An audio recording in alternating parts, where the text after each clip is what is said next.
ये जितने भी पिता तुल्य वृद्ध हैं, जहां भी मेरे पिता तुल्य वृद्ध अभी भी घरों में मौजूद हैं, ये तीसरी आंख है। किसी की हिम्मत नहीं है कि बिना पूछे अंदर घर में प्रवेश हो जाए। समाज की सत्यानाशी क्यों हो रही है?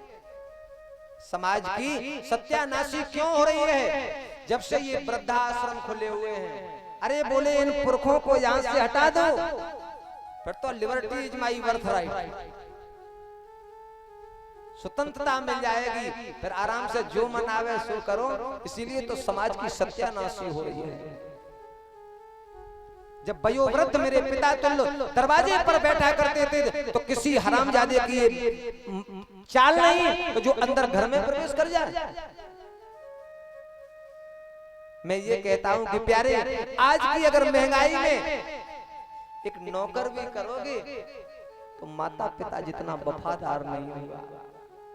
उसे तो सिर्फ पैसों से मतलब रहेगा। माता पिता को क्या चाहिए? बस 2 वक्त की रोटियां चाहिए और सुबह भोजन दे दो, शाम को भोजन दे दो, प्रेम से बतला लो उनसे। और क्या चाहिए उन बेचारों को?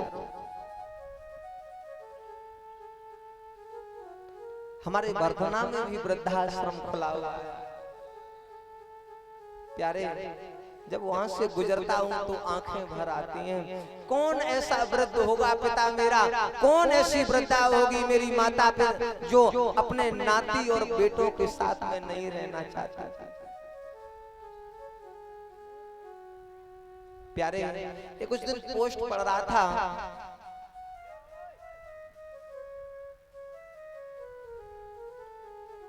एक वृद्ध पुरुष ने उस वृद्धाश्रम में एसी लगवा दी थी। बेटा के लिए पत्र लिख दिया था कि बेटा, मैंने तो अपना गुजारा बसारा यूं ही गर्मी में कर लिया, लेकिन हमें पता है तेरी जो घर से है उसके विचार अच्छे नहीं है। एक ना एक दिन तुझे भी यहाँ आना पड़ेगा, इसलिए यहाँ भी तुझे सारी सुविधाएं मैं दे करके जा रहा हूँ।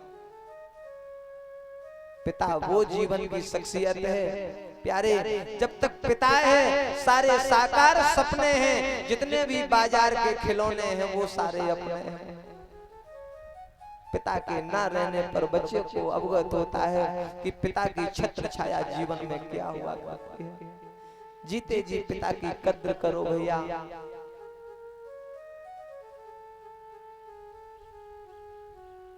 हे लीलाधर, पता है जो बाबा का दुलार होता है, जब नाती वगैरह पैदा हो जाए तो पुत्र से मोह कम हो जाता है, नातियों से मोह ज्यादा बढ़ जाता है। बड़ा सुंदर जिक्र आया है।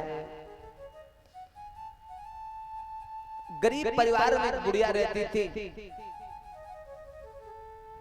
बेटा एक दिन यूं ही संग साथियों के साथ में, यही गिल्ली डंडा नहीं खेला जाता है, ये खेल खेल रहा था।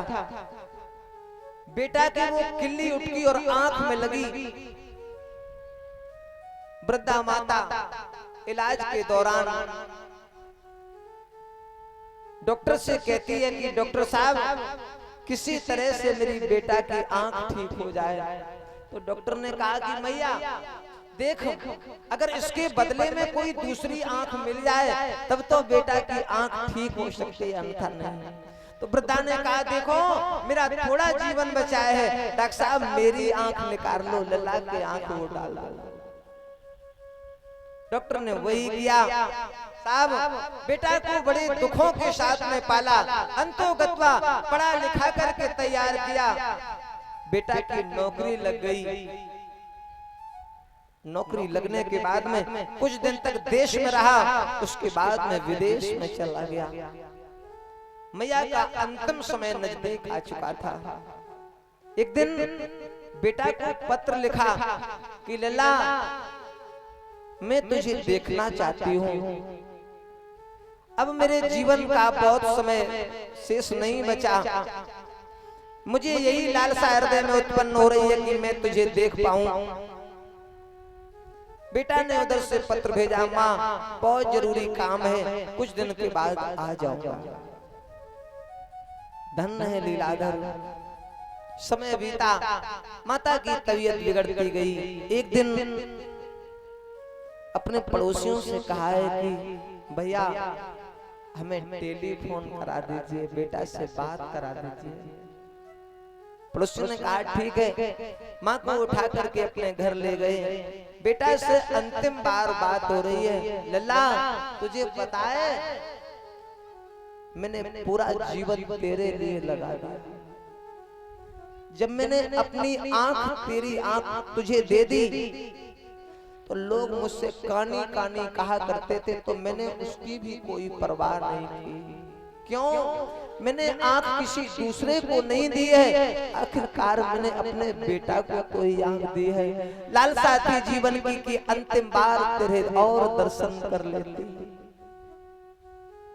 आ जाऊंगा माँ, जल्दी आ जाऊंगा, लेकिन बेटा नहीं आया। साहब उस पुत्र की लालसा में, उस पुत्र को देखने से जो हृदय में तसल्ली मिल जाती वो नहीं मिली।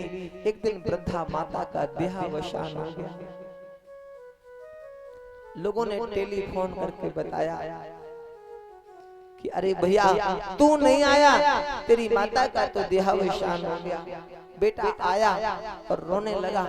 पड़ोसियों ने बहुत डांटा उसको, अरे कमबख्त औलाद, तेरी जैसी परमात्मा किसी को औलाद न दे। माँ कितनी तेरे कारण व्यथित होती रही। तो यही निवेदन करूंगा अपने जवान भाइयों से कि भैया माता पिता की जीते जी कद्र कर लो। माता पिता के न रहने पर जो वात्सल, जो प्रेम है, ये देखने को भी नहीं मिलता है।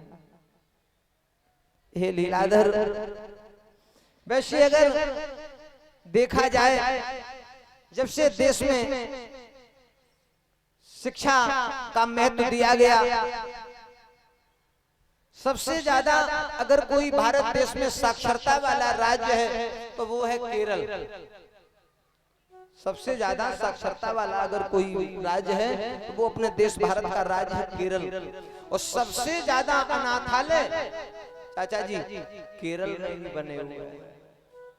सर्वे हुआ है, सबसे ज्यादा अनाथालय केरल में है।